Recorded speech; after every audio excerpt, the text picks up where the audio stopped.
저번 시간에 이어서 오늘은 어떻게 듣는가,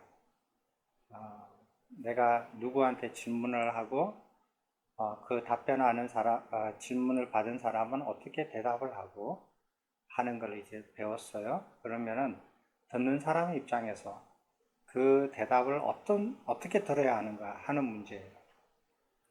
그냥 들으면 되지 뭐 듣는데 무슨 뭐가 있어야 되느냐 하는 거예요. 세속적으로는 어때요? 사람이 어떤 이렇게 선생님이 설명을 하거나 어떤 내가 궁금한 거를 질문을 했는데 대답을 했을 때 어떻게 들어요? 어떻게 들어야 잘 들어요?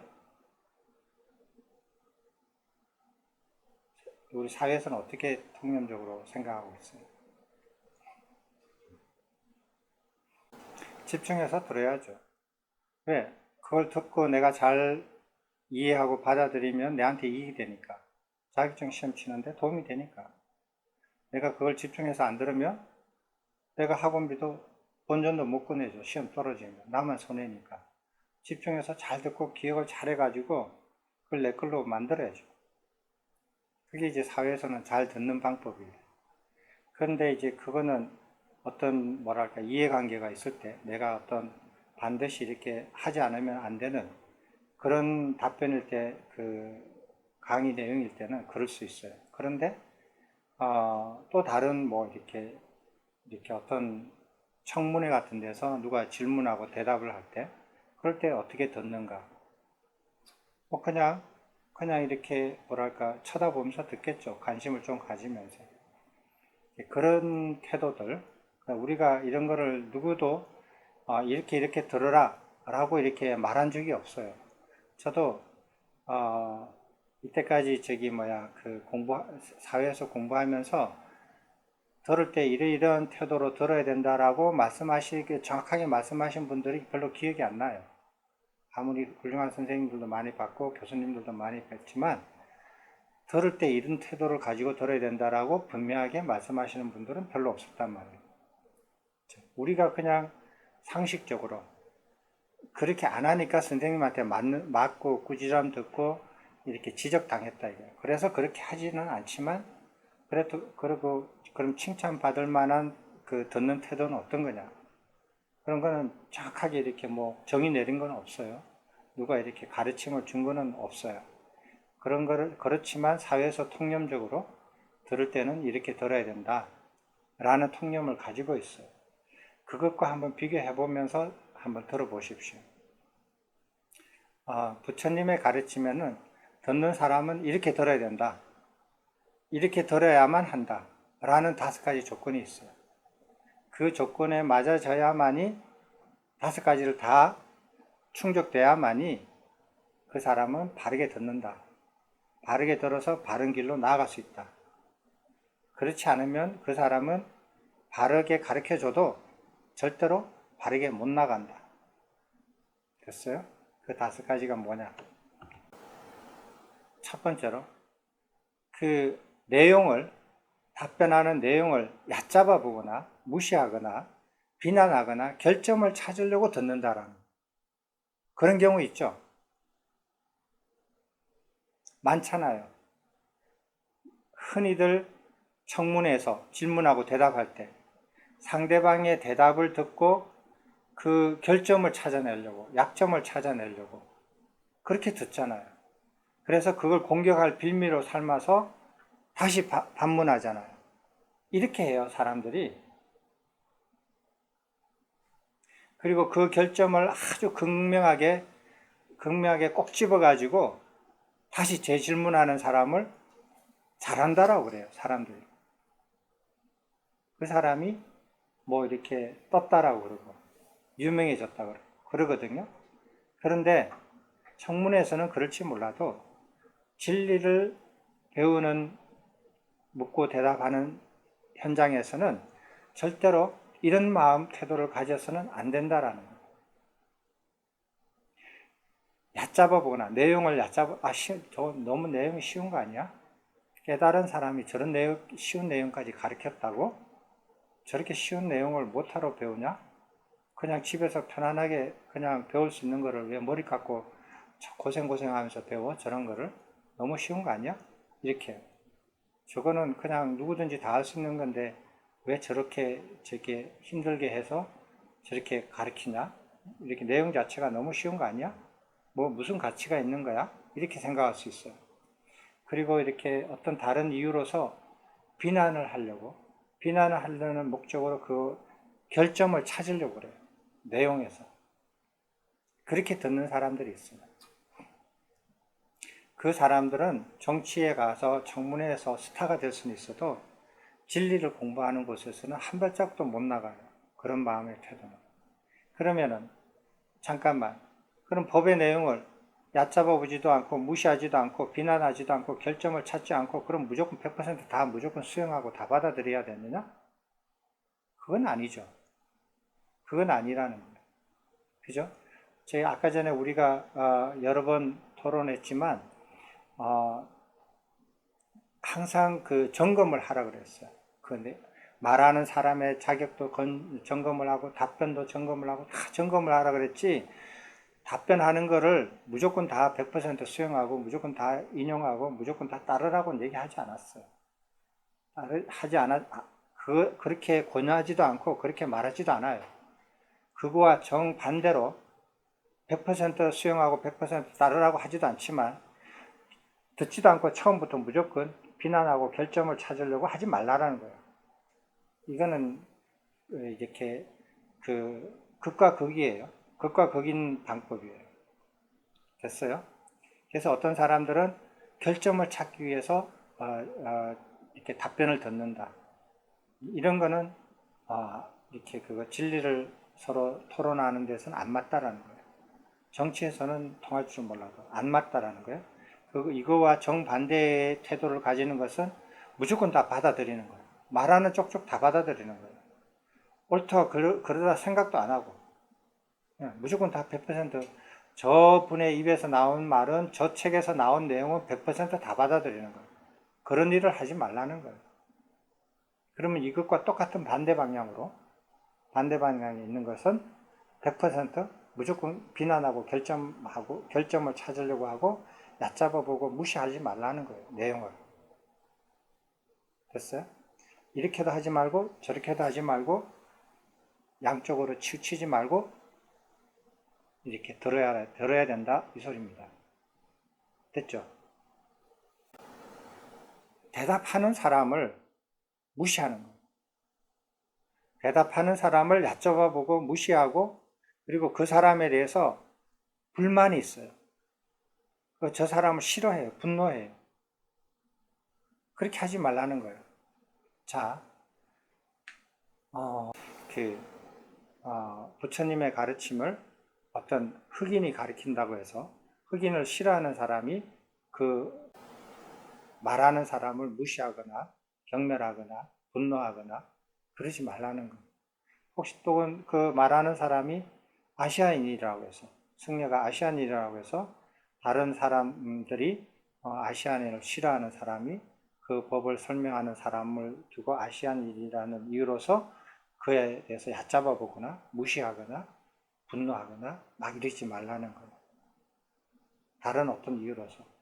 만약 그 사람이 출가 전에 아주 이렇게 나쁜 짓을 저질렀다가 출가한 사람이다.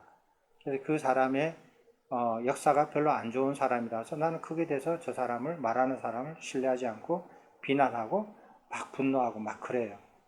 그러는 것도 하지 말라는 거예요. 됐죠?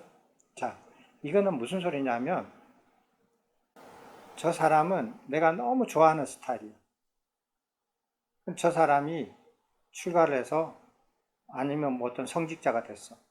저 사람이 내가 좋아하는 사람이기 때문에 어릴 때부터 좋아하는 우상이었기 때문에 저 사람이 출가해서 그 사람이 이 종교든 저 종교든 막 그 종교에 대해서 얘기를 한다. 나는 저 사람이 너무 좋아하기 때문에 저 사람 말하는 것도 무조건 좋아해. 라고 하는 거하고 똑같대요. 그렇게 하지 말라는 거예요. 저 사람이 좋아한다고 해서 저 사람이 말하는 것까지 다 좋아할 수 없다라는 거예요. 그래서 그 사람이 말하는 걸 자기가 수용해서 듣고 행해서 자기한테 손해가 생겼다. 그 책임은 자기한테 있는 거예요. 그래서 그렇게 하지 말라는 거예요. 왜? 자기가 좋아하는 스타일의 사람도 진실을 말할 수도 있고 거짓을 말할 수도 있고 아는 것을 말할 수가 있고 잘못된 것을 말할 수도 있으니까 그 점검은 자신의 몫이라는 거예요. 그러니까 그거와 정반대의 입장에서 내가 어떤 이유로서 내 스타일이 싫어하는 스타일이 사람이 얘기한다고 해서 그 얘기하는 사람을 얕잡아 보거나 무시하거나 불만을 하거나 분노를 표하지 말라는 거예요. 그거는 진리를 듣고 배우는 사람들한테 듣는 태도에 맞지 않다라는 거예요.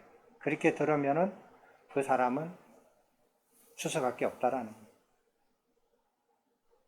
아무것도 배울 수 없어요. 됐죠? 근데 이런 일들이 굉장히 흔해요, 사람들이. 굉장히 흔해요. 여러분들도 아마 경험 있을 거예요. 초등학교 때나 중학교 때나 이럴 때, 뭐 선생님이, 그거 자기가 아주 좋아하는 선생님이 계셨어요. 그 선생님 잘 가르치든 못 가르치든 그 선생님의 과목 공부는 굉장히 열심히 하잖아요. 성적도 잘 받죠. 그죠? 그 선생님한테 칭찬받고 싶어서. 잘 받잖아요. 근데 어떤 선생님은 자기가 싫어하는 스타일이야. 취향이 싫어하는 스타일이야. 그 뭐 이렇게 그래서 그 선생님이 잘 가르쳐 주는 선생님에도 불구하고 그 선생님 가르치는 과목을 자기가 싫어해서 별로 공부 잘 안 해. 근데 학년이 바뀌고 그 똑같은 과목을 가르치는 선생님이 좋은 사람으로 바뀌었다. 그럼 또 그걸 또 열심히 해. 그러는 경우가 사람들이 평생을 살면서 이런 경험을 한다든지 그리고 성인이 돼서도 현재에서도 이런 것들을 하는 사람들이 많아요, 생각보다. 그래서 이렇게 해서는 안 된다라는 거예요. 이런 태도는 바른 태도가 아니라는 거예요. 생각해보면 그렇죠. 생각해보면 그렇죠.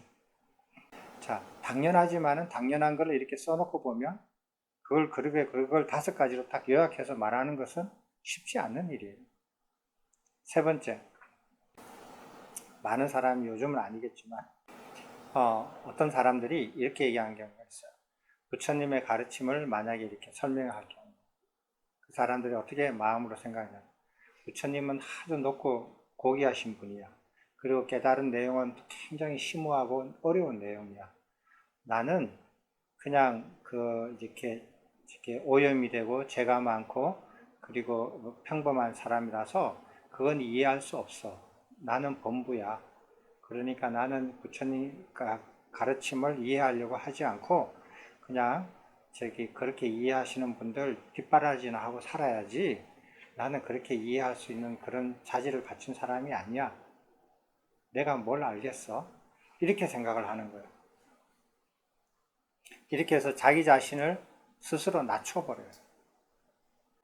그걸 또 강요를 시켜요. 너 하심해. 너가 뭘 안다고 부처님 가르침을 알려고 덤벼들어오고 질문을 해? 너 자신을 알아. 낮춰. 하심시켜요. 그래서 아예 그냥 너는 그 부처님 가르침 근처에도 오지도 마. 그냥 너는 그 공부하고 이렇게 수행하는 스님들 뒷바라지나 하지 그렇게 접근하지 마. 라고 이렇게 그냥 은근히 이렇게 압력을 주는 경우가 있거든요. 그거는 불교뿐만 아니고 다른 종교에서도 마찬가지예요. 성직자들의 공부하는 영역을 성직자 이외에 들어오는 것을 좋아하지 않아요. 역사적으로 그랬고 그걸 제한을 둬요. 그런 경우가 그래서 참다 못해가지고 혁명을 일으킨 게 종교혁명이에요. 그렇게 하지 말라는 거예요. 자기 자신을 무시하지 말라. 자, 그런데 지금까지 이렇게 우리가 들을 때 어떤 마음의 태도를 가져야 되냐. 3가지를 무시하지 말라 그랬어요. 내용을 무시하지 말라. 말하는 사람을 무시하지 말라. 듣는 너 자신도 무시하지 말라. 뭐, 불만 있어요? 이 정도면 공평하잖아요.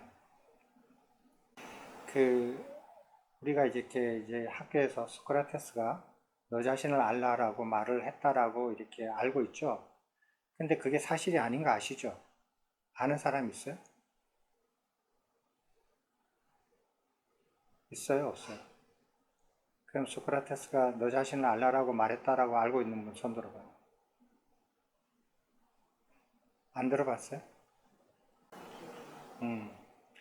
그거는 이제 소크라테스가 이렇게 한 말이 아니고 신전, 요즘으로 치면은 교회, 그러니까 성당, 그 이렇게 출입문에 여기 써져 있어요. 이렇게. 너 자신을 알라. 이렇게. 근데 소크라테스 거기에 이렇게 왔다 갔다 이렇게 하거나 그 주변에서 뭐 아카데미를 만들어 가지고 이렇게 사람들하고 할 때 그 신전 위에 써져 있는 말이에요. 그 말이 무슨 말이냐면 너 자신을 알아라. 이 말은 뭐냐면 너가 피조물이다. 신의 피조물인 것을 잘 자각하고 말을 해라. 말하고 행동하라. 그러니까 사람들을 제압하는 거죠. 이렇게.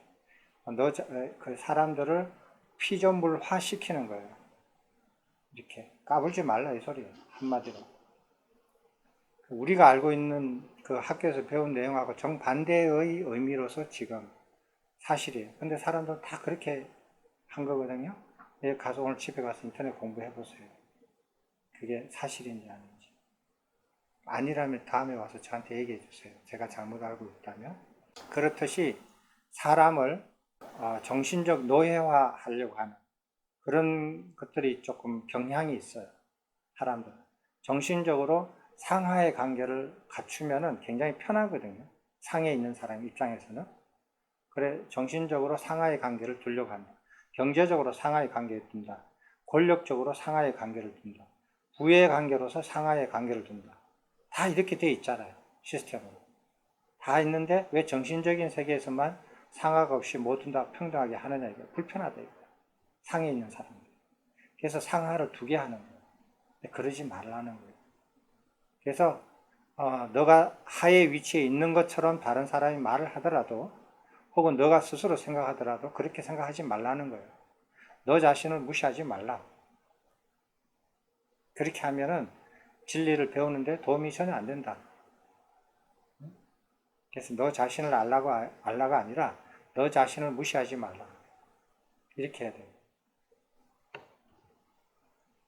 그 다음에 법에 대할 때 마음을 가다듬고 관심과 주의를 온전히 기울여라. 이거는 세속에 있는 내용하고 같죠. 집중하라는 거예요. 강의에. 이렇게 마음을 가다듬고 관심과 주의를 온전히 기울여야 한다. 됐죠? 이거는 이제 우리가 잘 아는 내용이에요. 다섯 번째, 잘 알지 못하는 내용에도 스스로 잘 안다는 자만심이 없어야 된다. 자만심이 없어야 된다. 이 정도 이렇게 이런 걸 들으려고 제가 여기까지 와서 돈을 내고 이렇게까지 들어야 되나? 저렇게 쉬운 내용을 이런 자만심을 갖지 말라는 거예요. 됐어요? 자, 이렇게 다섯 가지를 법에 대한 바른 태도를 갖춘 사람은 바른 가르침을 만났을 때 그것을 바르게 배워서 바른 길로 나아갈 수 있어요. 그러나 이 다섯 가지를 갖추지 못한 사람은 이 다섯 가지 전부를 동시에 갖추지 못한 사람이란 뜻이에요. 다섯 가지를 다 갖추지 못한 사람은 바른 가르침을 만났어도 아무런 이익을 못 건진다라는 거예요. 아무 이익이 없다라는 거예요. 그 사람한테. 됐습니까? 자, 이런 마음의 태도를 갖춰야 된다. 먼저 내가 그래서 이제 바른 스승에 이렇게 점검을 했고 그 답변을 들었어요. 그러면 어떻게 해야 되느냐? 됐어요. 그 다음이 부처님 가르침이 굉장히 섬세하다라는 것을 저도 여기서 굉장히 많이 이렇게 느꼈고, 현대 교육학을 전공하시는 분들도 여기에 대해서 아무런 이의가 없고, 오히려 더 이렇게 배울 점이 있을 정도로 섬세해요. 그럼 이런 마음 태도를 가지고 답변을 어떻게 듣느냐 하는 거예요. 어떻게 듣고 배우느냐 하는 거예요. 거기에 대해서 부처님이 상세하게 가르쳐요. 이거를 여러분들이 잘 기억했다가 애들을 가르칠 때, 자녀 교육을 시킬 때 이 방법을 시키면 아주 좋을 것 같아요. 이런 마인드를 갖추셔야 돼요. 한번 보십시오. 아까 전에 그릇된 5가지, 그 정반대되는 거예요. 법의 내용을 얕잡아 보거나 무시하거나 비난하고 결점을 찾는다면, 설법자를 얕보거나 무시하고 불만이나 분노를 품는다면, 자기 자신을 얕잡아 보거나 무시한다면, 마음이 산만하고 관심과 주의를 기울이지 않는다면, 자만심이 있다면, 이런 사람들은 정법을 만나더라도 아무런 이익이 없다. 이런 거예요. 이제 우리가 이런 마음을 갖추었어요. 그래서 바른 선성을 검증해서 바른 선성을 이렇게 찾았어요. 그러면 어떻게 되느냐? 그렇게 오랫동안 내가 검증해가지고 질문하고 다 해봤더니 그분이 바른 스승에 이렇게 검증 기준에 다 통과됐다. 통과가 돼서 그분한테 신뢰가 생긴다. 내가 이분을 만나기 전에 몇 사람이나 검증을 해봤는데 다 이렇게 검증에 통과를 못했는데 이분은 검증에 통과됐다. 그래서 이분은 바른 스승이다. 검증에 다 통과된 분이다. 그래서 그 스승과 그 스승이 가르치는 내용에 대해서 신뢰가 있고 믿음이 생겨요. 됐어요? 그게 검증할 때 우리가 굉장히 구체적으로 상세하게 검증을 했잖아요. 10가지를 검증을 했는데 그 검증이 하루 만에 되는 것도 아니잖아요. 계속 지켜보면서 검증을 했단 말이에요. 그렇게 한 결과 검증에 다 통과가 돼서 신뢰와 믿음이 생긴다. 신뢰와 믿음이 생기면 어떻게 되느냐? 바른 스승을 가까이 하게 된다. 가까이 가서 보려고 하는 마음이 생긴다는 거예요. 그래서 가까이 가서 봤다 이거예요. 가까이 가서 봤더니 검증한 내용이 진짜고, 그리고 믿음이 있게끔 행동하시고 말씀하시고, 그래서 가까이 가서 보면 더 자주 가까이 가서 보게 된다. 그래서 가까이 가다 보니까 자주 가까이 가다 보니까 공경하는 마음이 생긴다. 자, 이게 스승이 아니고 바른 애인이라고 해봐요. 그럼 이게 딱 맞아떨어져요. 바른 애인인지 아닌지 검증을 다 했어요. 그래서 이 사람은 깨끗하고 이 사람은 뭐 미미한 것도 없고 다 이렇게 검증을 다 했더니 이 사람은 바른 애인이다. 바른 배우자의 자격을 갖췄다. 그래서 그런 신뢰가 생기고 믿음이 생겼어요. 그런 신뢰와 믿음이 생기니까 가까이 보고 싶은 거예요, 자꾸. 한 번 가서 봤어요. 그랬더니 2번, 3번 자주 더 보고 싶은 거예요. 더 보고 싶었더니 공경한 마음이 아니고 여기서는 사랑하는 마음이 자꾸 생기는 거예요. 그죠? 그거 같아요. 내 말이 듣기가 싫으면 그거하고 바꾸어서 생각하면서 따라가 봐요. 공경하게 돼요. 그리고 공경하게 되면 그 사람이 하는 말을 귀 기울여서 들어요. 내가 공경하는 사람의 말을 귀를 기울여서 듣게 되거든요. 자, 애를 키우는데 가장 이렇게 흔한 잘못이 뭐냐면은 부모가 어릴 때 애들이 부모를 다 공경해요. 부모가 이 세상에서 제일 훌륭한 사람 같고, 제일 키가 큰 사람 같고, 제일 아름다운 사람 같고, 제일 힘이 센 사람이라고 생각을 해요. 공경해요. 애들이. 공경을 하는데 그 공경심을 애들한테 잃어버리게 만들어요. 부모가. 어느 시점에 가서. 부모 스스로가 그래요. 근데 그것만 부모가 스스로 안 잊어버리게끔만 하면은 애가 공경심이 아주 어릴 때부터 철이 들면서 조금씩 줄어들더라도 기본적인 부모한테 가지는 공경심을 안 잃어버려요. 7살이 되고 8살이 되고 18살이 되더라도. 그렇게 되면은 어떤 일이 생기냐. 정말 애한테 해줘야 되고 애가 잘못된 길로 갔을 때, 그리고 애한테 조언을 진짜 필요할 때, 그때 불러서 말을 하면 애가 귀를 기울이고 들어요. 그런데 애가 자라면서 어렸을 때 가졌던 부모의 공경심을 부모가 다 날려버렸던 거예요, 스스로. 애가 날려버린 거 아니에요. 부모가 날려버린 거예요. 부모가 날려버려가지고 나이가 이제 고등학생이 되고 이래가지고 애한테 부모로서 해야 할 말이 있고 필요한 말이 있어서 애를 불러서 말을 했더니 애가 부모 앞에 앉았더니 이러는 거예요. 귀를 안 기울여요. 귀를 돌려버려요. 귀를 돌려버리니까 눈도 돌아가 버리죠. 그런데도 말을 하면 귀를 듣겠어요? 애가 안 들어요. 아무리 좋은 말을 해줘도. 그래서 그 공경심을 잃지 않게 해줘야 돼요. 애를 어떤 부모든지 간에 애를 키우면은 애한테서 자연스럽게 공경심이 생겨요. 그러면서 그 공경심을 안 잃어버리게 해야 돼요. 부모가. 어떻게 말과 행동을 그렇게 하셔야 돼요. 그러면 나머지는 애 키우는데 아무 문제 없어요. 어려움이 없어요. 교육비, 학교에서 들어가는 교육비 이외에 다른 교육비 많이 안 들어도 돼요. 그런 애들은. 그런 부모라면. 그래서 공경하게 되면 귀를 기울여 듣게 돼요. 됐죠? 그리고 그렇게 해서 공경해서 귀 기울여서 자주 듣잖아요. 한 번 듣고 두 번 듣고 자꾸 들으면 들을 때 어떻게 되냐면 새겨 들어요. 여러분 새겨 듣는다는 말 알죠? 들을 때 그냥 듣는 게 아니라 아주 가슴에 새겨서 들어요. 새겨서 듣는 말은 30년, 40년 가도 안 잊어버려요. 그냥 들었던 말들은 세월이 지나가면 다 없어져요. 가슴에 새겨서 듣는 거예요. 가슴에 새겨서 듣는 말들은 안 잊어버려져요. 거의 뭐 노인이 돼도 안 잊어버려요. 그 말은. 그리고 그 새겨서 들은 말을 자기 평생에 그 어떤 기준점으로 삼고 삶을 살아가는 사람이 돼요. 새겨 듣는다는 말이에요. 걔가. 새겨 듣게 되거든요. 그러니까 얼마나 애 키우기 쉬워. 그러면 그래서 부모가 자식들한테 뭐를 많이 해주려고 잘해주려고 하지 말고 자식이 어렸을 때 부모한테 가졌던 공경심을 안 잃어버리도록 부모가 말과 행동을 해라.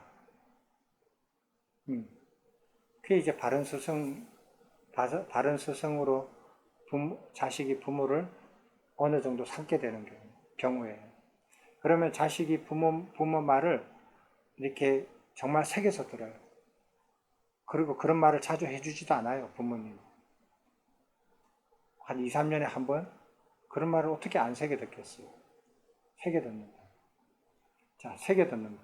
이게 이제 이렇게 들어야 돼요. 들을 때. 이렇게 들어가는 거예요. 자, 이제 이해됐죠? 이거 이렇게 불만 없죠? 이거 너무 자연스럽잖아요. 그래서 자연스럽게 이어가는 것을 글로서 표현한 것 뿐이에요. 1, 2, 3, 4, 5분을 붙여서. 굉장히 자연스러워. 어떤 사람은 1분에서 5분으로 막 바로 가요. 그죠? 자기가 배우고자 하는 것들이 진짜 간절하고 절실한 사람은 내가 여기서 이것을 배우지 않으면 이 세상 어디에도 배울 곳이 없다라고 느끼면은 어떤 말을 기억을 하게 돼요. 새겨서 들으면. 기억이 나요. 바쁜 걸 많이 하고 이렇게 하루 일과가 끝나서 해걸음에 집에 걸어가면서 뚝뚝 걸어가서 아무 생각 없이 걸어가면서 문득 생각이 나요. 그죠? 생각이 난다는 거예요. 가끔씩 생각이 나요. 기억을 하게 돼요. 그 말을. 그럼 기억을 하면은 그 다음에 그 의미를 생각하게 돼요. 기억한 거를. 그 뜻이 무엇일까? 그 뜻이 이랬었지. 부모님이 하신 말씀이 이런 뜻이었지. 이런 뜻이 맞는가? 맞았을 거야. 이렇게 계속 사유하게 돼요. 바른 스승이 말씀하시는 그런 내용을 기억을 해서 모든 말을 다 기억하지 못하잖아요. 사람이. 물론 요즘은 이제 녹음도 할 수도 있고 책으로 이렇게 기록이 돼 있어서 기억 안 해도 보고 사유할 수도 있어요. 옛날에 이제는 이렇게 문헌도 없었고 녹음기도 없었어요. 덜어서 기억하지 않으면 사유할 수가 없는 거예요. 그때를 감안하고 들으셔야 됩니다. 그래서 기억을 하게 되면 그 의미를 깊이 사유를 하게 돼요. 그리고 그 의미를 깊이 사유하다가 보면 틈틈이 계속 생각날 때마다 사유하다 보면 언젠가 이해하게 돼요. 됐습니까? 이해를 해요. 아, 이런 내용이었구나.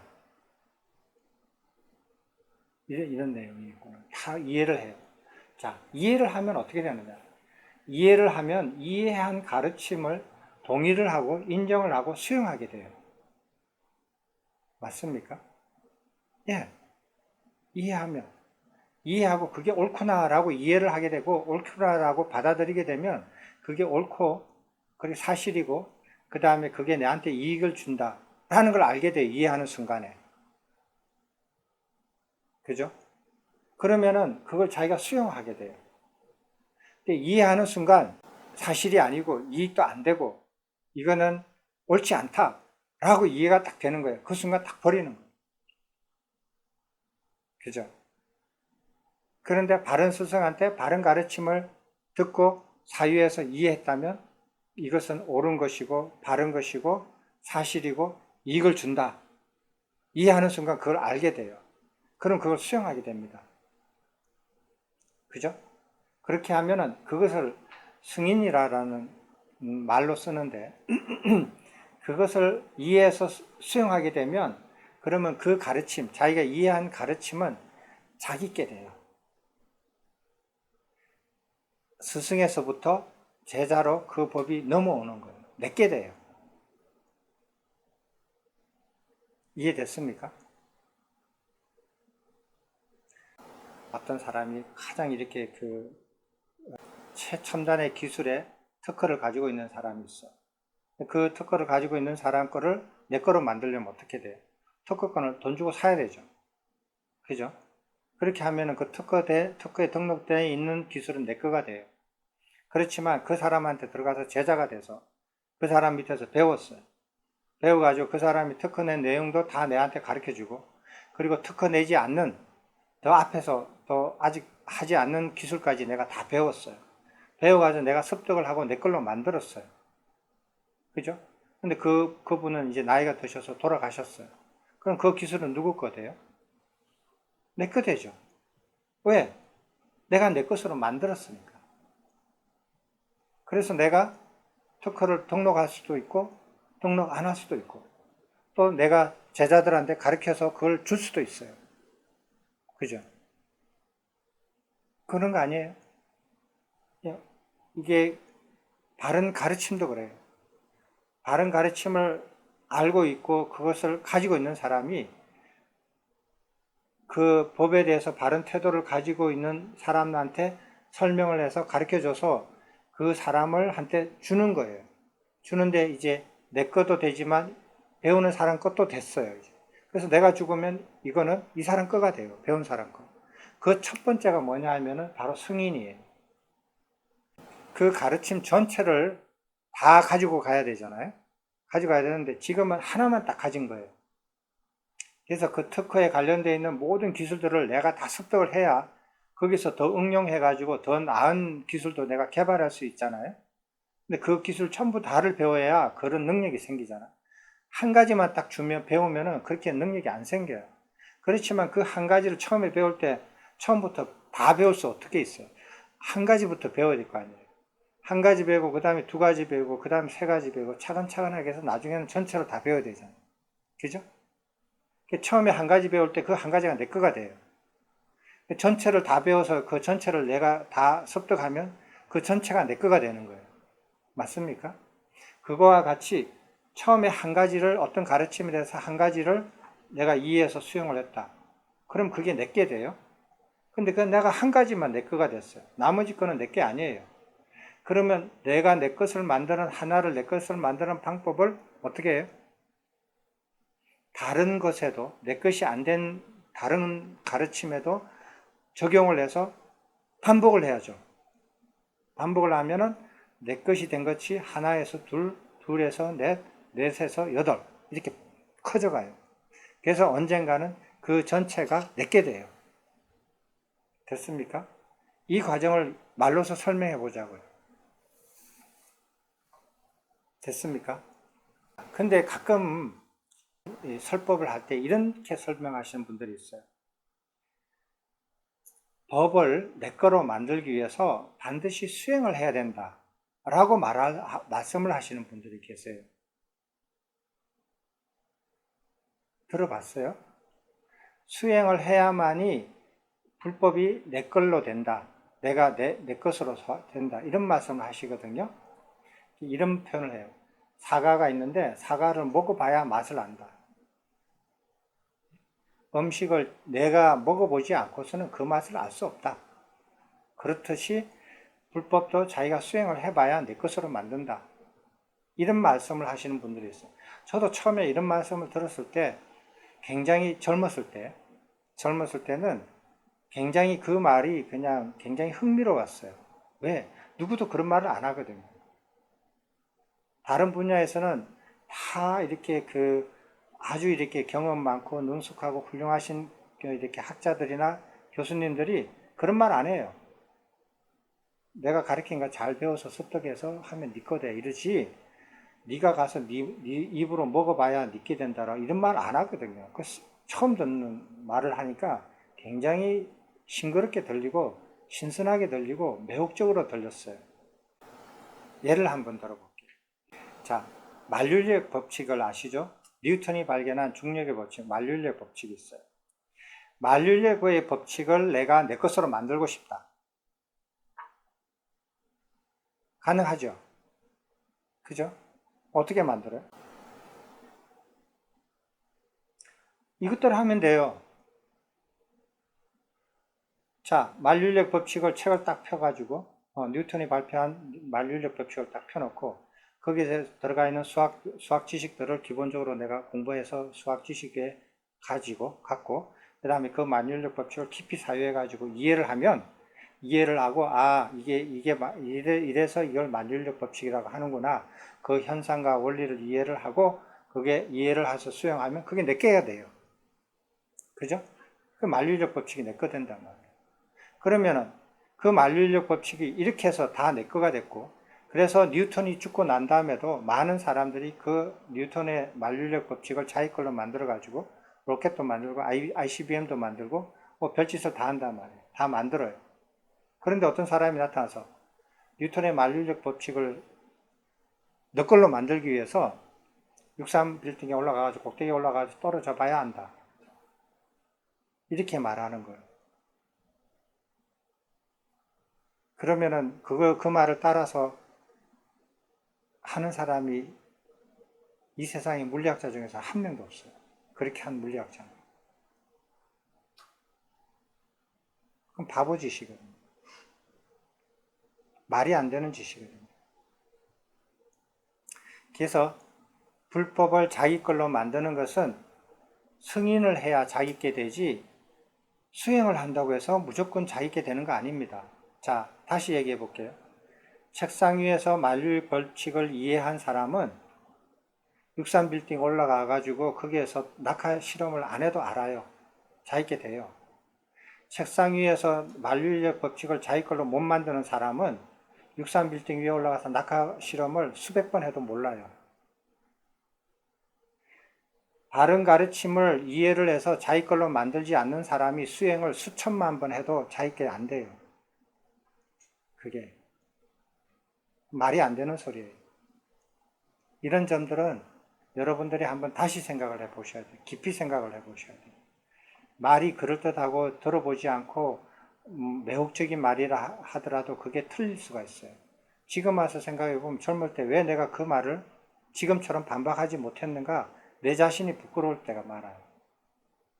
물론 그 당시에 그 변명은 할 수가 있겠죠. 그 변명할 수 있는 그 근거도 있으니까. 그렇지만 그것마저도 내가 그걸 점검했어야 되는데 그걸 못하고 이런 세월을 보냈다라는 게 내한테는 어떨 때 보면 스스로가 부끄러운 일이에요. 그런 말들을 현혹당했다라는 거. 그 말이 진실이 아니에요. 그래서 내 것으로 만들어내는 방법은 이해해서 그것을 수용할 때 그 가르침이 내게 된다. 그리고 이것을 무한 반복한다. 무한 반복이 아니라 반복을 여러 번 해서 전체 가르침을 승인할 때, 글로 쓰면 이렇게 하나를 승인하면 더욱 많은 것을 승인하고자 하는 의욕이 생겨요. 의욕이 생기면 열의가 생겨요. 열의가 가지면 더 노력하게 돼요. 노력하면 승인한 법들을 더 깊이 관찰하게 돼요. 자, 여기서 한번 생각해 봅시다. 승인을 했단 말이에요. 어떤 것을 하나를 내 가르침을 내 걸로 만들었다. 그래서 진짜 이렇게 이해해서 내 걸로 만들었더니 정말 좋구나. 이게 이렇게 이런 뜻이었구나. 나는 이런 걸 더 많이 이해하고 싶어. 이 열의가 생겨요. 그래서 굉장히 열심히 해요. 그러면 같은 방법으로 계속 반복을 해서 승인한 것들이 한 가지, 두 가지, 네 가지, 여덟 가지 계속 늘어나요. 그죠? 자, 예를 한번 들어볼게요. 반에 공부를 1, 2등 하던 잘하는 학생이 있어요. 그 학생이 공부를 하다 보니까 이제 이렇게 처음에는 성적을 유지하기 위해서 어쩔 수 없이 공부를 많이 했지만 하다 보니까 깊이 하다 보니까 이해가 되는 거예요. 이해가 되다 보니까 재밌게 돼요. 내게 되다 보니까 너무 재밌는 거예요. 그래서 성적은 두 번째고 공부하는 게 재밌어지는 거예요. 이렇게 재밌을 수가 있나? 내가 그러면 이 과목 전체를, 이 과목뿐만 아니라 다른 모든 과목을 다 내 걸로 이런 식으로 한번 만들어 봐야 되겠다 하고 열의가 막 생기는 거예요. 시험은 그 뭐 잘 쳐도 되고 못 쳐도 돼. 상관없어. 내 이 전체를 내 걸로 한번 만들어 보자. 이렇게 부분적으로 내 걸로 만들 때 너무 재밌다 이거예요. 내한테 너무 이익이 되겠다. 이건 나한테 큰 힘이 되겠다. 라고 이해하고 나니까 알게 됐어요. 그래서 막 열의를 내가지고 하는데 밤에 잠도 잘 안 오는 거예요. 그래서 두세 시간만 자도 아무런 지장이 없어요. 그랬더니 옆에 있는 그부가 딱 보더니 저놈은 하루에 두세 시간만 자고도 멀쩡하네. 쟤보다 내가 체력이 훨씬 좋고 힘도 세고 농구도 잘하고 축구도 잘하고 달리기도 잘하고 체력으로는 쟤한테 내가 하나도 뒤지는 데가 없는데 왜 쟤는 두세 시간만 자도 괜찮은데 나는 왜 못하겠느냐. 나도 한번 쟤 따라서 쟤를 비슷하게 성적을 한번 올려보자. 쟤를 이기지는 못하더라도 한 번쯤은 나중에 이겨보지 않겠어? 하고 나도 열의를 가지고 공부를 한번 밤새도록 한번 해보자. 옆에 쟤도 하는데 왜 쟤보다 훨씬 더 체력이 좋고 의지가 강한 나는 왜 못하겠느냐 하고 나도 열의를 가지고 공부해봐요. 첫날 밤 비슷하게 했어요. 둘째 날 밤 조금, 셋째 날 골아 떨어져요. 왜? 그 열의는 성인을 바탕으로 한 열의가 아니기 때문에 그래요.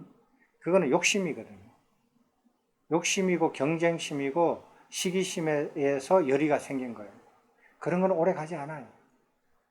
승인으로 인해서 생긴 열의는 사람 몸이 달라져요. 반응이.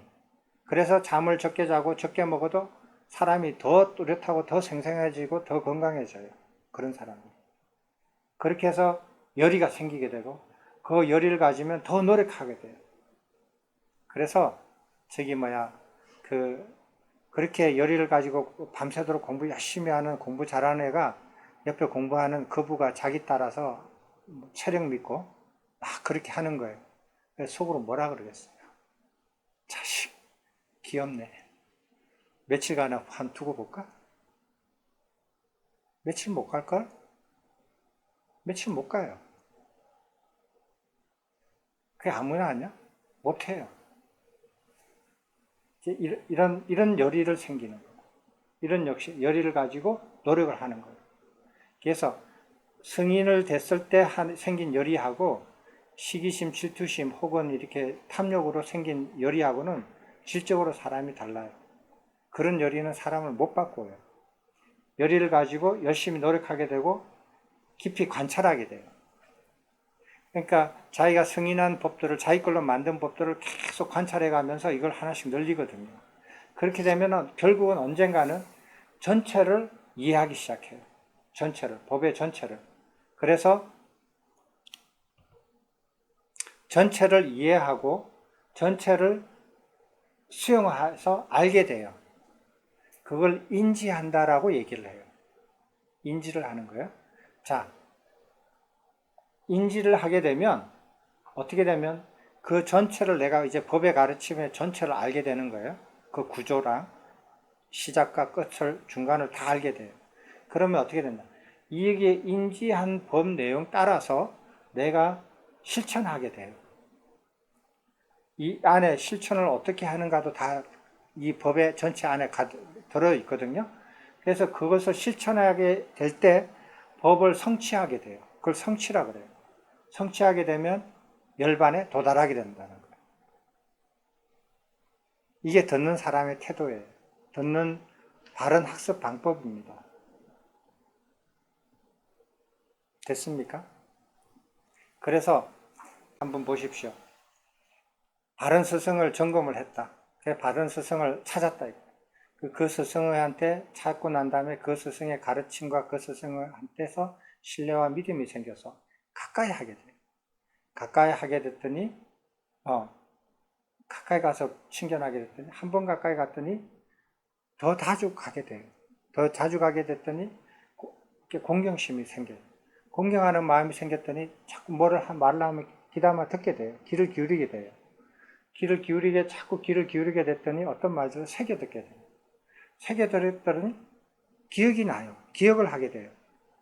기억을 했더니 그 내용을, 뜻을 사유하게 됐어요. 틈틈이 살면서. 사유하게 됐다만, 사유하게 되니까 언젠가는 그 이해가 되는 거예요. 이해가 됐더니 이것은 사실이 아니고 옳지 않고 이익을 내한테 해를 준다. 그 순간 딱 버리는 거예요. 그런데 바른 스승에서 바른 가르침을 받을 경우에는 이거는 사실이고 옳고 내한테 이익을 주는구나 라고 알았어요. 왜 이익을 주고 어떻게 이익을 주고 하는 것까지도 알게 돼요. 이해가 됐으니까. 그래서 이걸 내가 수용을 해서 내 걸로 만드는 거예요. 그게 내 게가 됐어요. 이 순간이 승인하는 거예요. 승인하고. 근데 한 점을 그렇게 승인을 했는데 모든 것을 다 전체 가르침을 시작과 중간과 끝을 다 승인을 하게 되면은 전체를 다 내게 되는 거예요. 내게 되는 거예요. 그거를 뭐라고 하는지 아세요? 불교에서? 모르실 거예요. 정견을 갖췄다라고 해요. 바른 견해를 갖췄다. 이때를 인지했을 때 15번 인지를 했을 때 그때를 정견을 갖췄다고 얘기해요. 정견을 갖춰서 그 다음에 정견 갖춘 분들은 내가 정견을 갖추고 난 다음에 뭐를 해야 되는지 스스로 알아요. 그렇게 법 전체에 갖춰져 있어요. 그렇게 그 다음에 내가 정견을 하는 순간에는 그 다음부터 누구한테 가서 묻지 않아도 돼요. 그 다음에 내가 하고 싶으면 이렇게 해야 되고 안 하고 싶으면 뭐 그만둘 수도 있어요. 그건 자기 선택의 문제지만 하고 싶을 때는 그 다음에는 무엇을 해야 되고 그 다음에는 무엇을 해야 되고 스스로 그 안에 이미 다 알고 있어요. 그 알고 있는 것대로 닦아가면은 성취하게 돼요. 그게 열반에 이르게 되는 거예요. 그게 15번까지가 정견이고 그 다음에 이제 차례대로 가는 게 8정도에 따라서 나중에 열반에 이르게 돼요. 이렇게 하는 게 듣는 사람의 태도예요. 어떻게 듣는가? 들어서 어떻게 학습하는가? 바르게 학습하는가? 하는 거예요. 이렇게 하면은 누구든지 바른 스승을 듣고 바른 스승을 만나서 바른 스승으로부터 바른 가르침을 듣게 돼서 이와 같이 바른 학습으로 학습을 해가면 바른 길로 나아갈 수 있어요. 8정도. 바른 길로 나아갈 수 있으면은 바른 깨달음, 정각을 누구나 이룰 수 있어요. 이게 듣는 사람의 태도예요. 어떻게 듣는가? 이렇게 들으라는 거예요. 됐습니까? 여기서 마치겠습니다. 네, 감사합니다.